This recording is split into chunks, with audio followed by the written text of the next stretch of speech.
Let's call a ethics board meeting for the January 11th. Would you do a roll call, please? Ted Carlson. Here. Terry Kelly is excused. Jack McKenna. Here. David Nesbitt. Marsha Olson. Here. Also present is Dee Ennis, Deputy Municipal Attorney, and Lisa Slusner, Deputy Municipal Clerk. You have a quorum. Okay.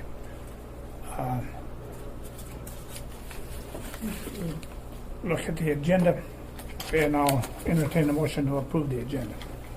I'll have a motion to approve the agenda. Seconded. Okay, then moved, approved, and sent.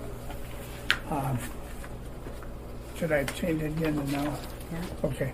I want to make a request to change the agenda to, before we get on anything else, approval of minutes or any of that, we want to take up 7B. I'll move agenda item 7B to the top of the Okay. agenda. Seconded. Okay, it's been moved and second, moved to top it, so we'll take that up at this point.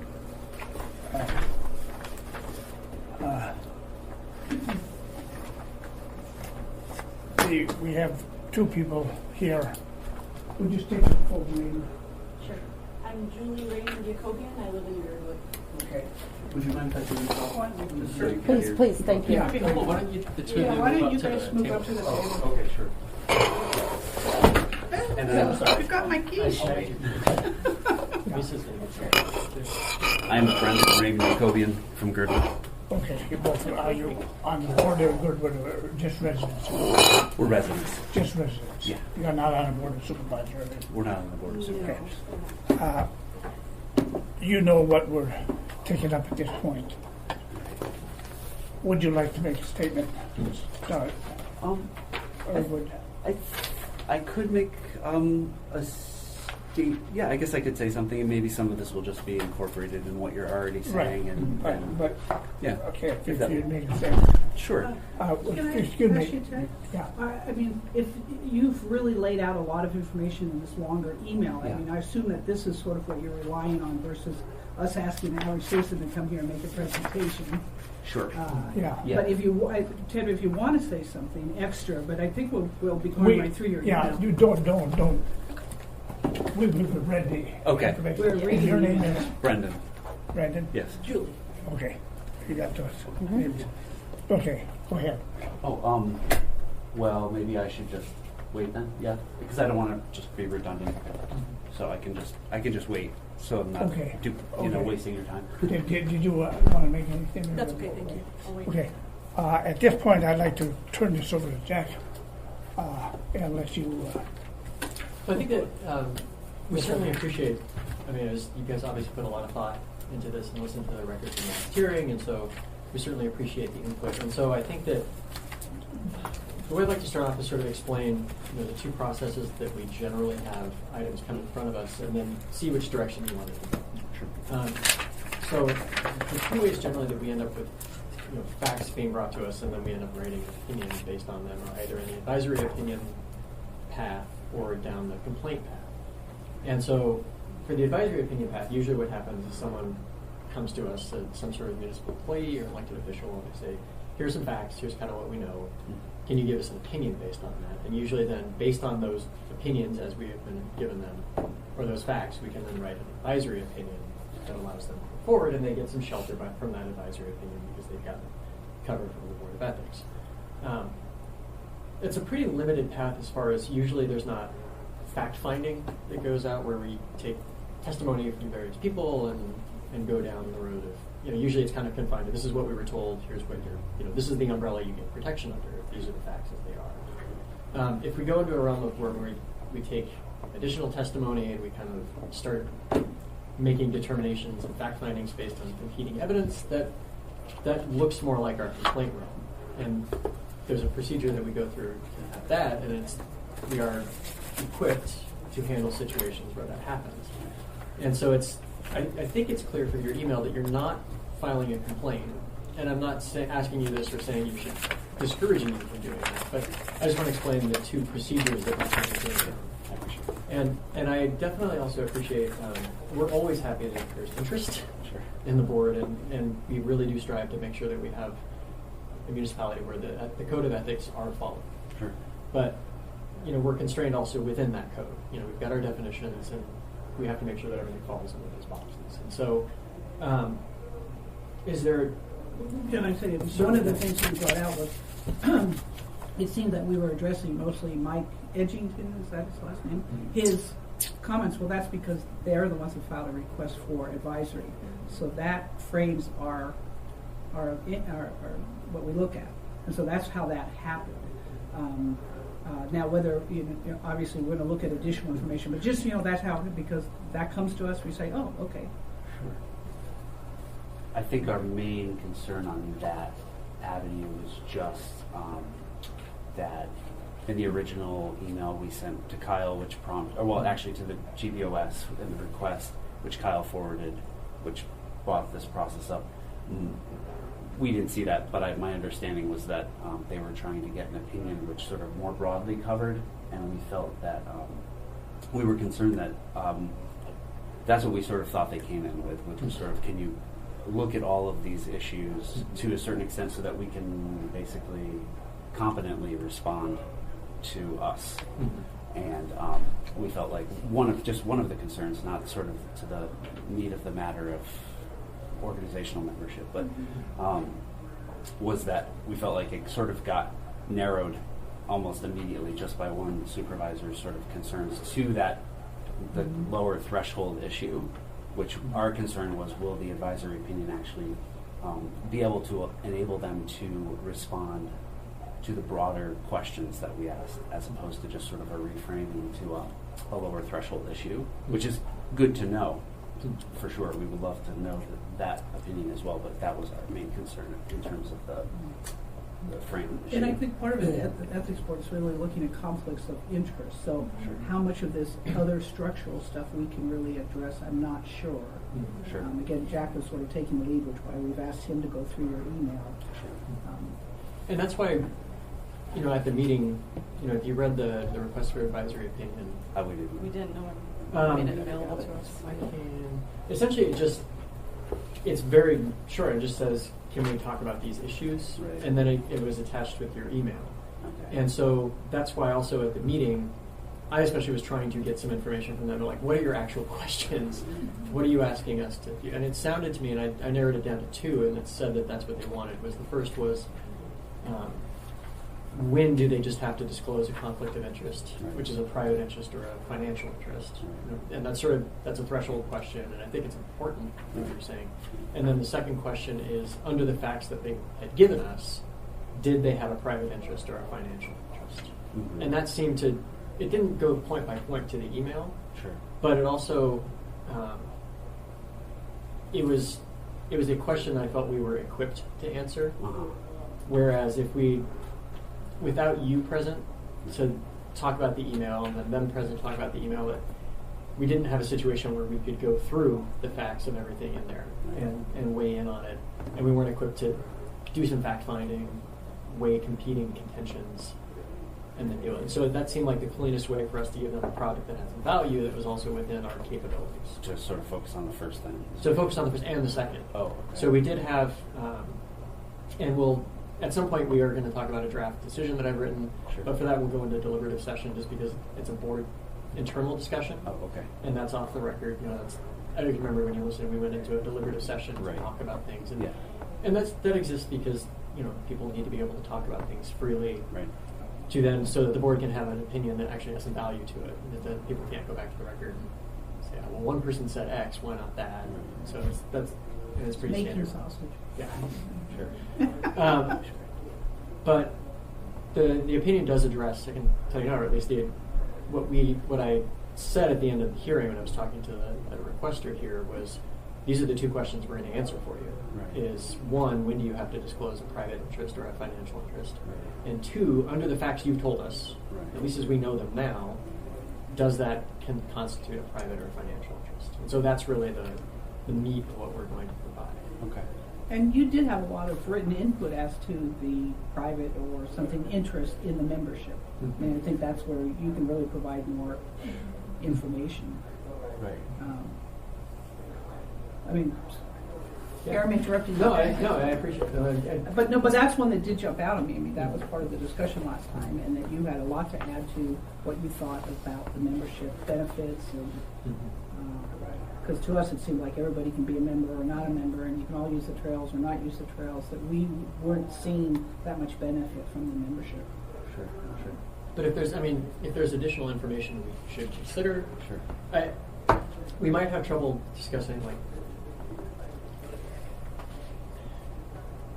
how much of it and how to work it in, because if we end up in a situation where we have two competing ideas, and do we, it just adds a little bit of procedural complexity, which we'll figure out. But I'm just pointing out, like, it just takes us a little bit out of the neat realm that we're usually in for advisory.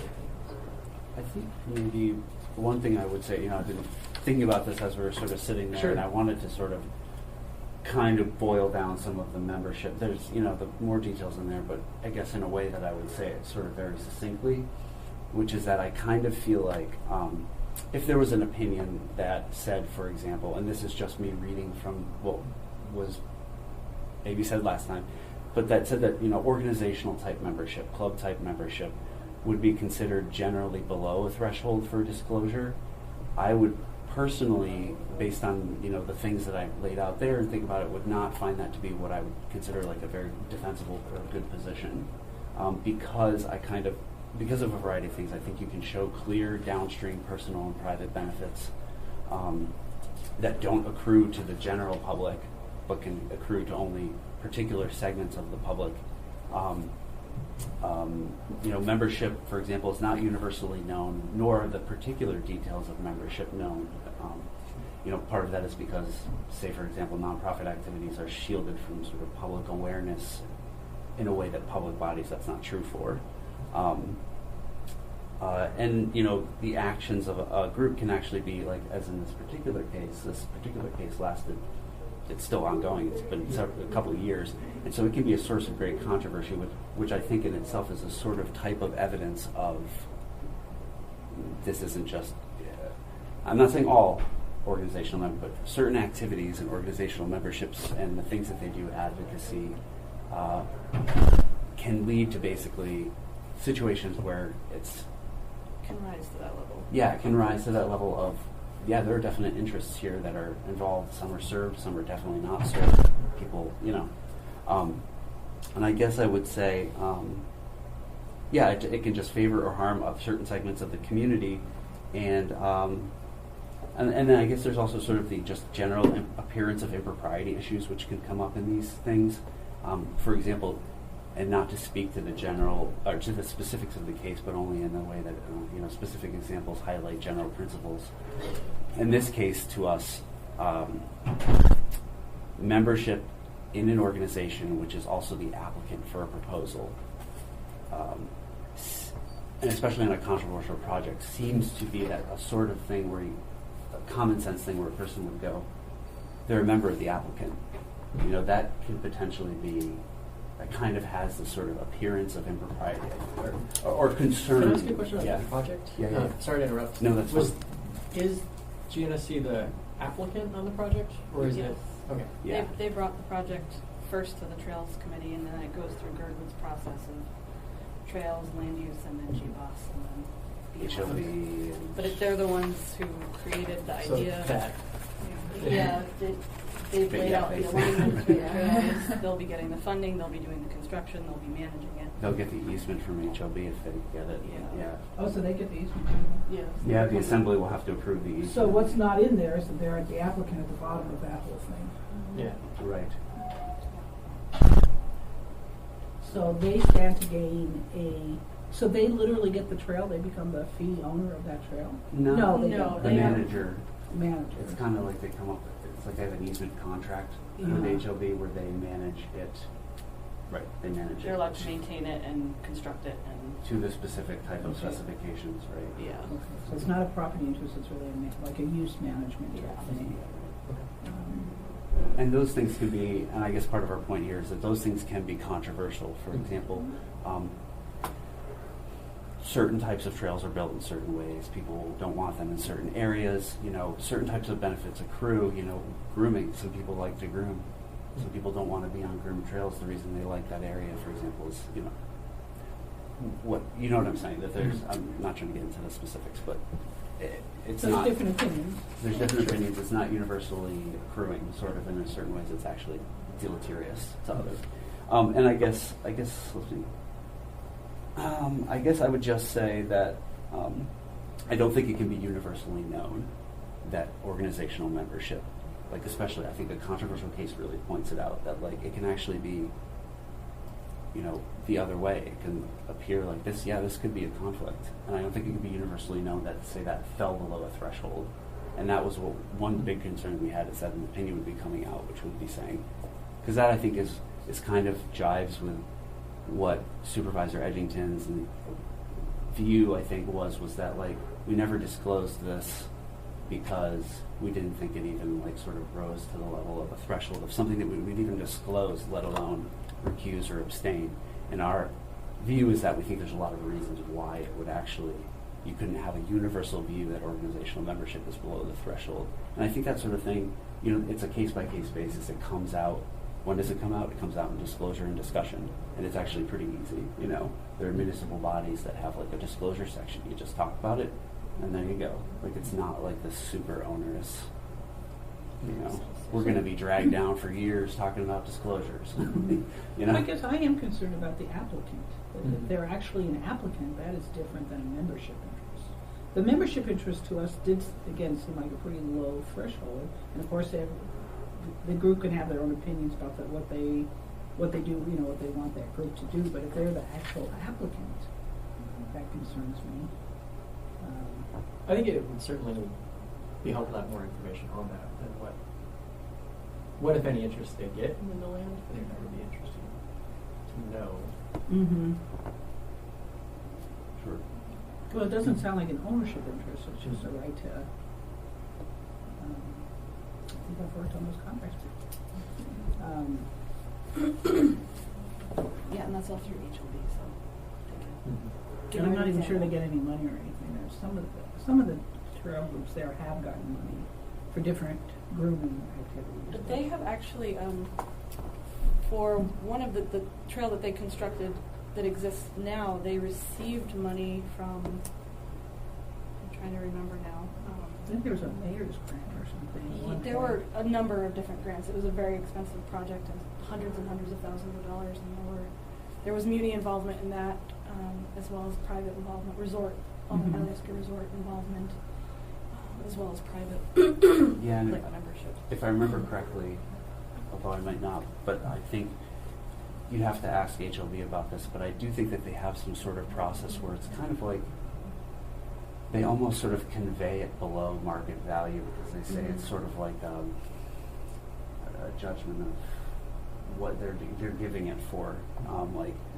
you know, that they're giving it for this reason, but it has a value and it's sort of being waived or something like that, right? Or that it's not being considered in that particular case. They also, for Of the example, land. It's not being considered for development, it's being considered for something else. Yeah, it's something to that effect, but Yeah. there are details about that sort of things in the contractual level that I can't really actually speak to they are specifically. also, though, I would say, given public resources, like for the existing trail, they were allowed to extract huge amounts of gravel to make the trail that they did not have to pay for. It was given to them through their negotiations with HLB. So that's, But so GNSC is the applicant, yes. and they're the ones that have a contract and or grant with MOA. We don't know. Yeah, you call it like a lease I think it's called like a lease contract for the easement. Mhm. Lease easement contract, I think it's called. Mhm. I can tell you they don't call it that, but I don't know. I've heard I the can word, tell you that's yeah. not Yeah. Something. Okay, it's called something. Yeah. I like that we call it.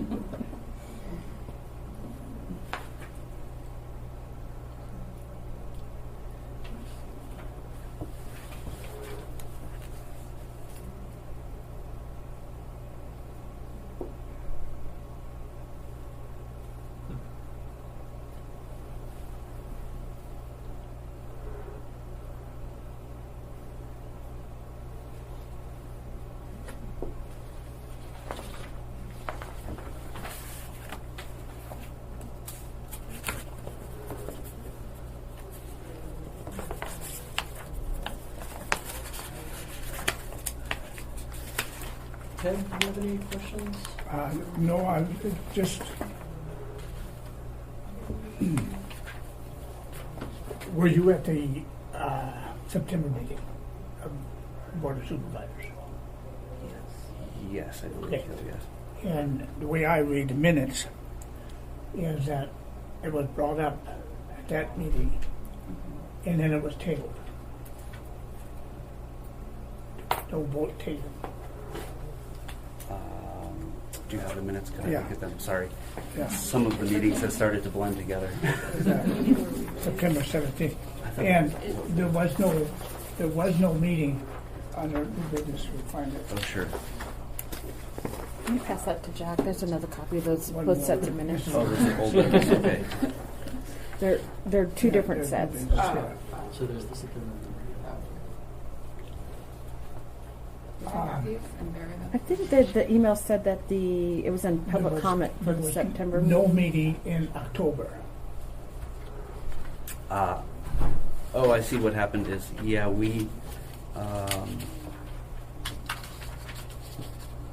yeah, so, oh yeah, so it was originally actually, okay, so in September they had placed it on old business. No business. Oh, no, we told them they needed to move it to new business. Right, And- okay, Yeah, okay. and then they moved it to new business. New business. And then here, it said that discuss this, this topic remains tabled. Oh, this is a separate agenda item. Number 15 is about the Girdwood area plan, and Okay. they tabled that topic.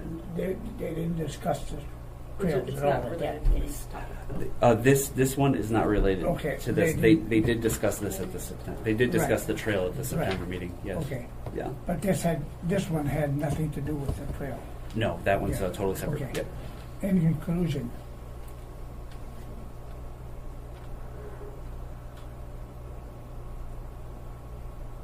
okay, Yeah, and this. it doesn't say they took any action. No, they didn't take action. I think all the way until November, perhaps a subsequent one. That's this one right there. Yeah, Ted. it was, Oh no, October. I October. believe. Oh, I didn't print October. Your email said November. The vote was made on Was it November? Let's see. Here's the numbers. Yes. I'm sorry, it was October. We must have misstated that. I have the October minutes right here. There are a lot of these The meetings. old business Oh, under, oh, maybe I went too far. there we go, old business. Okay, yeah, no, so it was, October? yes, it was just raised, go print a it was couple raised at October. September, which got moved to new business. Then October, they voted on it. But then we've also filed an ombudsman complaint. I think Daryl was probably here last night, which made this actually end up coming up again at a subsequent, either November or December, and ended up coming again. The broader issue about the Open Meetings Act and AMC 1.25 Yeah. ended up coming up about the issue of the subcommittee not publicly holding and noticing all of their meetings. So, but the vote, this version of the vote, there have been previous votes by GBOS on this trail, but this one happened in October. Okay. Yes, and in September is when we, I believe, stated that, these haven't been disclosed before. Yeah. Do you, Lisa's getting a copy of it, but do you have it in your Yep. computer? No, why don't you go ahead and read for everybody? Oh, sure. It's agenda item number 10. It says review and vote on recommendation from Girdwood Trails Committee for multi-use Forest Park Loop Trail. Aaron Boone, supervisor, reminds the GBOS that Girdwood Nordic Ski Club first introduced this new trail concept 2 years ago, and in April 2018, a subcommittee was created. Group worked through the summer and produced a report and recommendation that has been reviewed and amended by Trails Committee and is now brought to GBOS for approval. And then there's public comment from Brendan and then from myself. And then what And then there's a motion. is the motion? Let's see. Motion, Girdwood Board of Supervisors moves to approve the multi-use forest loop trail as presented. Motion by Aaron Boone, second by Mike Edgington. 3 in favor, 1 opposed. Aaron Boone abstains. Supervisor Fox raised the issue of Supervisor Boone abstaining. Supervisor Boone stated she wanted to abstain because of her long-standing direct involvement in this project. Supervisor Fox stated he didn't believe she could abstain unless she had a conflict of interest. The supervisors then revote. 4 in favor, 1 opposed. Motion carries. So the Board of Supervisors voted on whether or not he had a conflict. Nope. No. Nope. Well, they said he couldn't recuse. Isn't that saying that? Supervisor Fox stated he didn't believe Supervisor Boone could abstain unless she had a conflict of interest. The supervisors then revote on the trail, and it was Including 4. her. Yes, Yes. so she Isn't that changed. indirectly saying you don't have a conflict of interest? They didn't discuss it at all. Yeah, they didn't discuss it, yeah. Mhm. And that was, there wasn't a discussion of hers or any of, beyond that sort of, I guess you would call it like, So there isn't like a meaningful disclosure at that point, maybe? I mean, are we into a disclosure issue then, when she said I've had a long involvement with this? But I think the larger question though is there were multiple, it sounded like there were multiple supervisors Yes. that also had Mhm. potential. potential issues, and so. Yeah, Right. potentially And she was 4 the- out of the 5 supervisors. Yeah, she was the only one who mentioned it, I think, at this one. And the previous one, we actually raised the fact that it had not been raised by other people, and only 2 Supervisors Edgington and Fox talked about their Nordic Club particular membership at that one. We also had the concern about Supervisor Boone's club membership and Supervisor Snitzer's Alyeska Resort employment, Mhm. because of the, I think you probably saw that in there, I don't know if we need to go into that, but that the Mhm. resort is their owner and their resort has an official policy of basically supporting this trail and the Nordic Club, including financially. So that, yeah, that's kind of, if does that make sense? Sure. Yeah, okay. And GLOS is elected? Yes, which is part of the fundingness, because they're elected for the service area, but they are also designated as an ex officio community council, which is weirdness, right? Um, Yeah. But just because it sounds like GBOS is fairly stacked with Nordic supporters, Nordic Trail supporters at this point, that they were elected by the populace. Right, I at mean, this is that point- part of the issue? I mean, so you have, everybody elects people to support the trails. Well, they're not being elected to work on trails issues specifically. They're being elected to, For the broader purposes. for many, many purposes. I don't think they could have been voted that way anyway, right, because they were, Nordic Club's not a 501c3, like. No, but I mean, Oh, the right. individual people are voting for people whose Oh, viewpoints sure, are yeah. pro-trail. I don't. Not necessarily. I mean, if you go back and look at their bios or whatever they put out for election, I could almost guarantee you there's nothing in there, any of them, about trails Really? or being a member of the Because it's Nordic such a Club. contentious issue. No, because Yeah. they're responsible for so many things. I mean, Oh. trails is. Some of these are they run up, I've actually heard that a lot of them, I don't know if that's true, but you run unopposed. If somebody puts in their name, you're the next supervisor. Yeah. Yeah, but trails is just one tiny bit of what they do. Yeah, right. The Trails Committee is a different, I mean, that's trails, but this is GBOS. And that's the whoever shows up. They have officers, but it's whoever has showed up, and you had to have been to at least one meeting in the previous 12 months to vote. Right. And land use is similar, but it doesn't have the 1 vote requirement. So if you show up. But those fall under, The subgroups. they fall under GBOS. Yeah. Right. So if we, just so I can test myself, so and understand the diagram, the picture of, you've got GBOS, then you've got your subcommittees, and then under parks is trails, and then under trails there's a bunch of one of the subcommittees is the forest loop. Does that sound right? Yes. Okay. It's the only subcommittee, actually, and it's defunct now. It was just put together for. And so those it's not meeting anymore now that this has No, been. it finished over the summer. Right. And then presented a report that went through all the committees up to GBOS. And that's the one that the ombudsman issued his opinion on. The public process wasn't followed. Okay. Right. Yeah. Thank you. It's complicated, for sure. Which was in conjunction with the Department of Law that went together. Okay. Okay. Do you have anything else? Okay. we need to discuss the board, your response, and it's just a draft. And before we put it out to anybody, it'll be approved by the ethics board. So, do we want to go into? Yeah, I'd move to go into, what are we calling it? Executive and then deliberative. Oh, executive deliberative. Yeah. And when we do that, there may be, requests for additional information and stuff. This is not the end all, but it starts out the deliberative process. Yeah. Okay. Okay. So will you discuss further after? Should we stay around? Yeah, you're or- welcome to stick around afterwards. Well, I mean, we come out and we say what our next step is. Okay. So, yeah, you're more than welcome to stick Now, around. one thing that may happen though is we're going to be interrupted at 11 o'clock by John Rada on the Oh. Parks Foundation. Which, By the way, you're welcome to come Okay. back and sit and listen to that if you want. It's an interesting issue. So really, you could come back and just listen to that in 10 minutes if you wanted to anyway. Then when that ends, we'd be coming. When John Roddy comes in. Okay, that sounds He's good. the head of Parks and Rec. We'll just wait. Here's David. Okay, sounds good. Thank you. Yeah, thank Very you. much appreciate Thank you you. listening to us. Oh, thank you. And you could grab, like, you should take that. Oh, no, we're okay.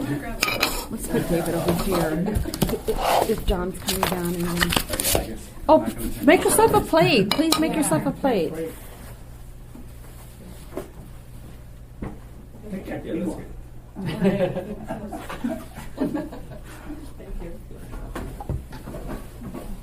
Thank you. I'm going to David ducked into the bathroom there, so just wait a second. Okay. We'll put him on this side in case we need that. Yeah. Or do, okay. I mean for John Rada. Okay. Yeah, for John Oh, you Rodden. know, John can see it. I'll entertain a motion to go into executive session to discuss the response to 2018-5.